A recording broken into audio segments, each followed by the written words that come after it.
Napasan din, kapadayon danan tiiran na pagdala kay Jesus asa ta lugar na paumaw na Golgota, nabot ang balbong yun balbagol.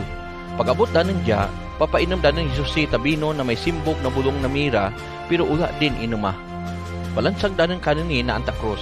Pagtapos na paglansang, paulas-ulas danan iya ng mga bayo, paagi ta pagabot-gabutay agad maman daw ino na bayo makamang takada isya.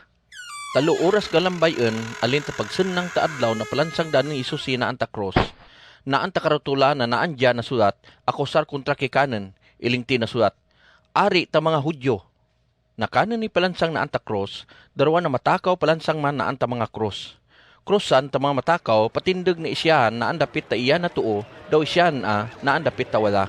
Tailingta na paagi, natuman ang bala na anta sinulat na pulong ta Diyos. Pabilang kanunan na isyaman na kriminal. Mga itaw na galambay dya, gatanda-tanda gid ta pag-insulto kisos na danan ng gambal. Ambal no, gubaon no, balay ta Diyos, daw patindigon isab, silid ta 3 adlaw.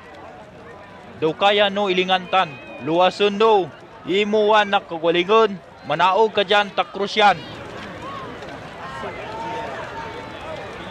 Iling mantan, isusi papagayaan ta mga manugdumala ng mga pari, daw mga manugtudlo ta masinulat Moises, gaistroy dananan.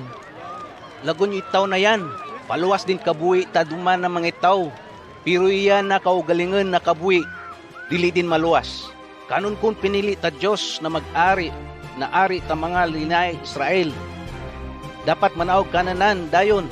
Anduni Alinta Cross, agud patihan ta, kananan. Bisan mga matakaw na pasilutan ta kamatayon dumaki kanan, papagayaan man danan kananan.